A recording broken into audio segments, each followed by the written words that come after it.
ہم سب کی عزت و آبرو مصطفیٰ کے نام سے وابستہ ہے. ہرچے دری دنیا باد مصطفیٰ است. جو کچھ بھی اس دنیا میں ہمیں ملا ہے وہ مصطفیٰ کے بعد ہی اس کا مقام ہے. ہماری ماں ہو، ہمارے باپ ہو، ہمارے بھائی ہو، ہماری بہنیں، ہمارے استاد، ہمارے پیر، ہمارا بادشاہ، سارے لوگوں کا مقام میرے مصطفیٰ کے بعد ہے.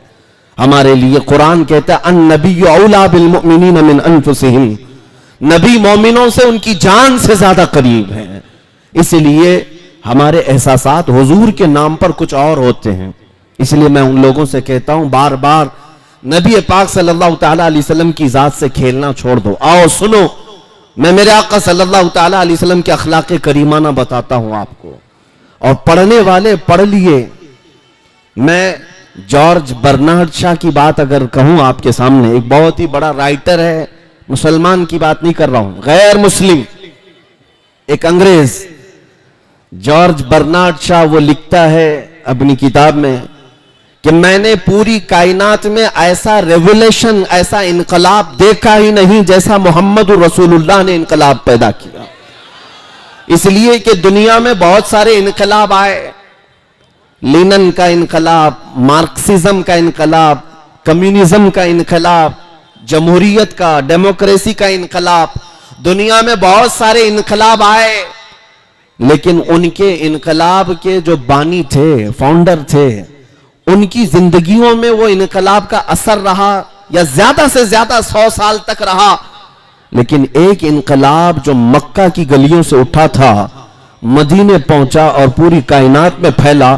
جارج برنارڈ شاہ کہتا ہے 1400 سال ہو گئے اس انقلاب کو دنیا میں آئے ہوئے، اس رسول کا اثر اب تک کم نہیں ہوا بلکہ روز بڑھتا ہی جاتا ہے، روز بڑھتا ہی جاتا ہے. یہ میں نہیں کہتا، غیر مسلم جارج برنارڈ شاہ کی لکھی ہوئی بات میں کہہ رہا ہوں آپ کے سامنے. وہ اس لیے کہ عقل صاف ہوگی، مطالعہ کیا ہوگا، سمجھ میں آ جائے گا میرے نبی کی ذات کیا ہے.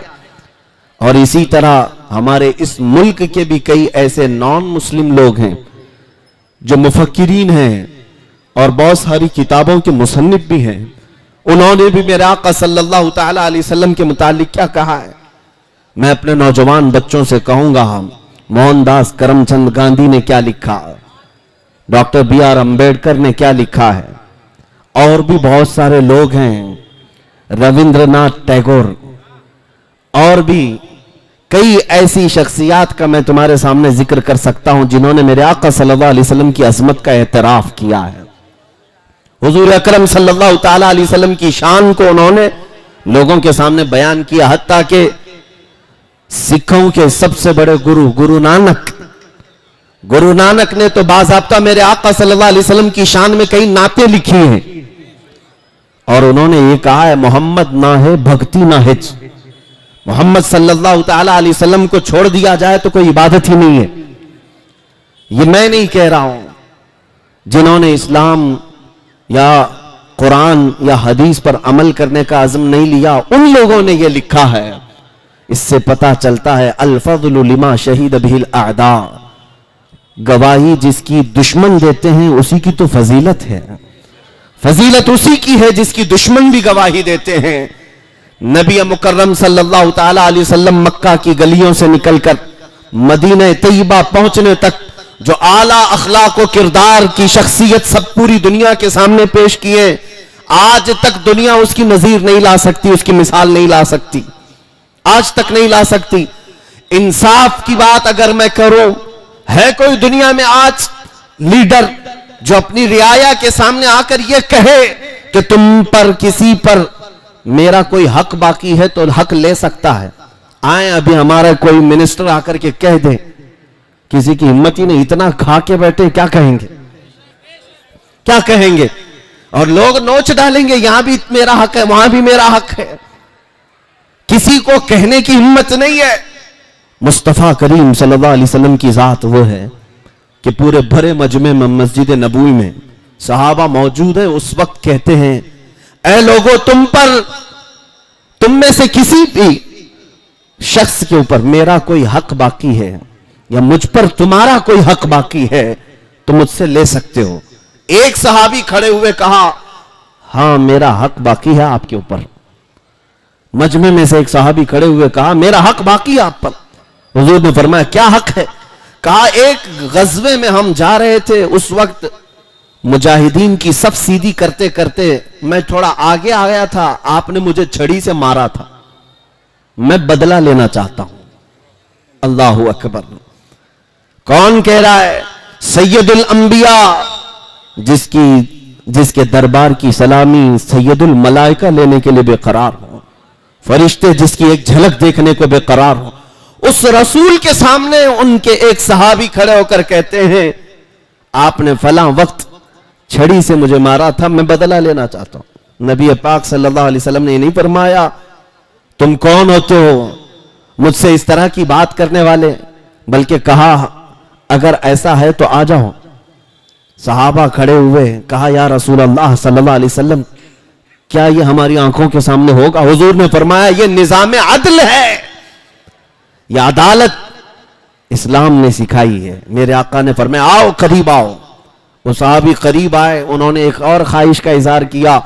جس وقت آپ نے مجھے چھڑی لگائی تھی اس وقت میرے بدن پر جبہ نہیں تھا, ننگی پیٹھ تھی, کرتا نہیں تھا. میں چاہتا ہوں کہ اگر میں اس وقت بدلہ لوں تو آپ بھی اپنا جبہ اٹھا دیں, اپنی پیٹھ کو وا کر دیں, کھول دیں.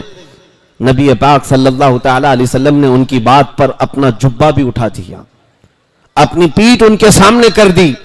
وہ صحابی بڑھ کر کے آئے, حضور کے دونوں کندھوں کے بیچ جو مہر نبوت تھی اس کا بوسہ لے لیا.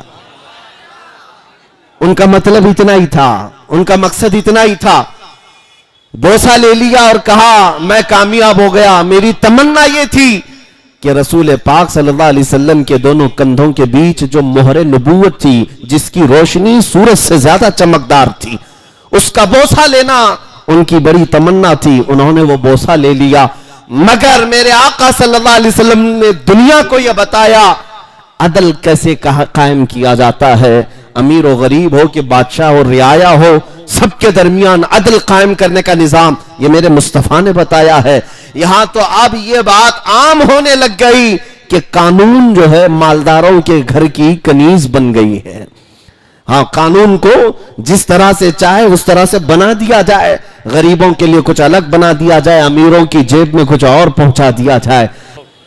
سب سے اعلیٰ اخلاق تمہارے سامنے پیش کروں. نبی مکرم صلی اللہ تعالی علیہ وسلم کے پاس ایک نوجوان آیا اور کہا کہ مجھے زنا کرنے کی اجازت دی جائے. توجہ, مجھے کسی عورت سے بدکاری کرنے کی اجازت دی جائے. میرے آقا نے ڈانٹ پھٹکار کر مار کر بھگایا نہیں, کس لاجک سے اسے سمجھایا, کس لاجک کے ساتھ. اور یہ آج بہت ضروری ہے سمجھانا کہ لوگ اب تو یہ بھی کرنے لگ گئے, زانی کا چہرہ دیکھا جاتا ہے اب. ہاں میڈیا والوں میں بھی, قانون والوں میں بھی, کہ زنا کرنے والے کا پہلے چہرہ دیکھو, کس مذہب سے تعلق رکھتا ہے, اسی حساب سے پھر نیوز بنائی جائے گی. ہاں یہ دجالی میڈیا کو صرف یہی سرخیاں چاہیے کہ دیکھیں پہلے چہرہ کس کا ہے. تم میرے آقا کے کردار کو اپناؤ. یہ کیا ہے آج پوری دنیا کو میں دیکھ رہا ہوں, تمہیں ایسا نشہ کا ایڈکٹ بنا دیا گیا ہے. دن رات ہمارے بچے ٹک ٹاک پر مجرا کرتے ہوئے دکھائی دے رہے. تمہارے ہاتھوں سے قرآن غائب ہے, تمہارے ہاں اسلام کی روشنیاں نہیں, لیکن صبح اٹھتے ہو گانے کی دھن پر, رات ہو رہی ہے گانوں کی دھن پر. تم میرے مصطفیٰ کریم کے غلام ہو, امانت ہو. تمہیں یہ دنیا داری کے لیے نہیں بھیجا گیا ہے. میرے مرشد گرامی حضور تاج الشریعہ رحمت اللہ علیہ نے فرمایا تھا, زندگی یہ نہیں ہے کسی کے لیے, زندگی ہے نبی کی نبی کے لیے. نہ سمجھ مرتے ہیں زندگی کے لیے, ارے جینا مرنا ہے سب کچھ نبی کے لیے. تم میرے آقا کے غلام ہو. دنیا میں تمہیں اللہ تعالیٰ نے خیر امت کہا, کنتم خیر امت, سب سے بہترین امت ہو.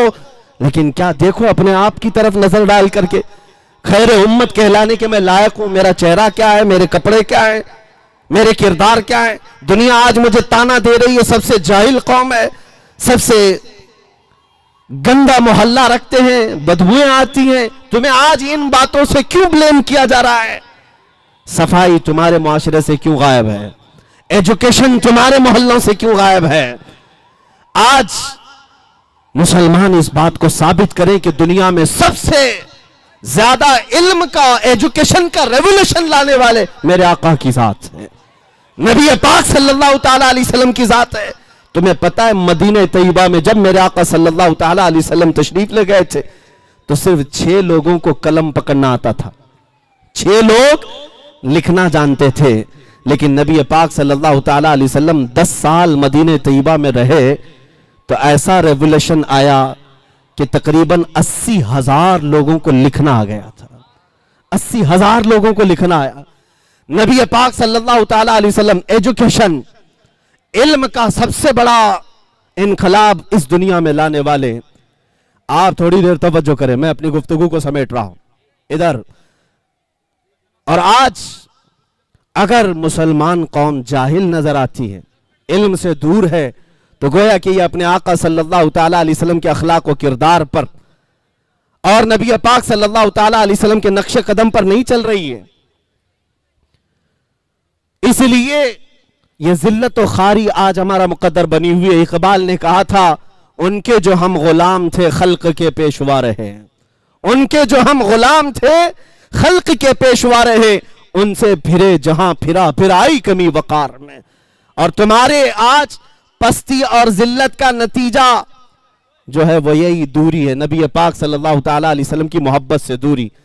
آج حل اگر مجھ سے پوچھتے ہو, ریزلٹ مجھ سے پوچھتے ہو کہ ہم دوبارہ کامیابی کے اس عروج پر پہنچنا چاہتے ہیں کہ ہمارے گھروں میں علم عام ہو جائے, ایجوکیشن آ جائے, اخلاق و کردار آ جائیں, تو سنو اقبال کی زبان پہ سب تمہیں مل جائے گا, سب ملے گا. شرط ہے وہ کیا ہے, کی محمد سے وفا تو نے ہے, کی محمد سے وفا تو نے تو ہم تیرے ہیں, یہ جہاں چیز ہے کیا لوح و قلم تیرے ہیں. ہاں میرے عزیزو, عزت ادھر ادھر مت ڈھونڈو, عزت میرے آقا کے قدموں میں موجود ہے, عزت میرے آقا کے قدموں میں ہے. آج جو ہمیں پھول نچھاور کیے جاتے ہیں, لوگوں کا یہ جم غفیر جو ہمیں عزت دیتا ہے وہ کس وجہ سے دیتا ہے؟ اس لیے نہیں کہ میں دلی کی پارلیمنٹ سے یہاں آیا ہوں, مجھے جو آپ نے عزت دی ہے وہ صرف اس لیے جب تک بکے نہ تھے تو کوئی پوچھتا نہ تھا, جب تک بکے نہ تھے تو کوئی پوچھتا نہ تھا. یا رسول اللہ تم نے خرید کر ہمیں انمول کر دیا. نبی کا جو غلام ہے زمانے کا وہ امام ہے, اس بات کو آج طے کر کے جاؤ, نبی کا جو غلام ہے وہ زمانے کا امام ہے. اے نوجوانوں, تمہاری صرف اور صرف عروج, تمہاری صرف اور صرف کامیابی, ترقی اس بات میں منحصر ہے, ہمیں کرنی ہے شہنشاہ بطحا کی رضا جوئی. وہ اپنے ہو گئے تو رحمت پروردگار اپنی. اب آخر میں جو میسج دینا تھا وہ میں نے میسج دے دیا ہے. اللہ کے حبیب صلی اللہ تعالیٰ علیہ وسلم کی بارگاہ میں یہ خراج عقیدت پیش کر کے میں اپنی گفتگو کو ختم کرتا ہوں. بھونکنے والے بھونکتے رہیں, اور اپنے ہاں سے میرے آقا کی عظمت کو کچھ کم نہیں کیا جا سکتا. میں یہ عرض کروں گا, رہے گا یوں ہی ان کا چرچا رہے گا, رہے گا یوں ہی ان کا چرچا رہے گا, پڑے خاک ہو جائیں جل جانے والے. وآخر دعوانا ان الحمدللہ رب العالمین. لبیک لبیک یا رسول اللہ, لبیک لبیک.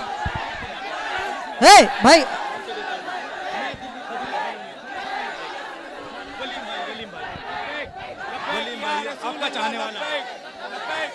توجہ چاہتا ہوں, توجہ. ارے میرے بھائی توجہ, بس ایسی بول دیے ولیم بھائی کے لیے دعا کر دو, خالی اتنا نہیں, کوئی بات نہیں, کوئی بات. الحمدللہ میں یہ پورے ٹھاٹے مارتا ہوا سمندر اللہ کے پیارے حبیب صلی اللہ علیہ وسلم مکین گنبد خضرا کے حوالے تمہیں کرتا ہوں. اور میرے عزیزو, جیو بے خوف ہو کر, انشاءاللہ تم گنبد خضرا کی چھاؤں میں جی رہے ہو. حضور پاک صلی اللہ علیہ وسلم کی عنایتیں تمہارے ساتھ ہیں. میرا دین, میرا پاکیزہ دین کل تھا, آج ہے, ہمیشہ رہے گا.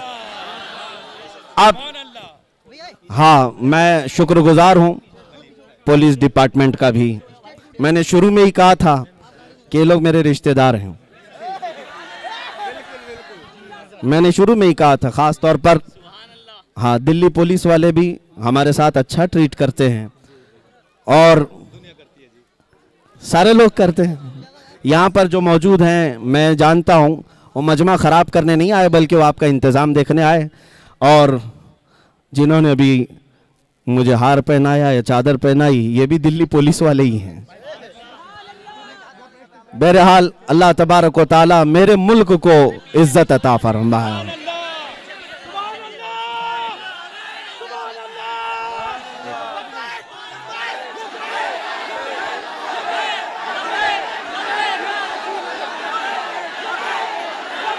توجہ بس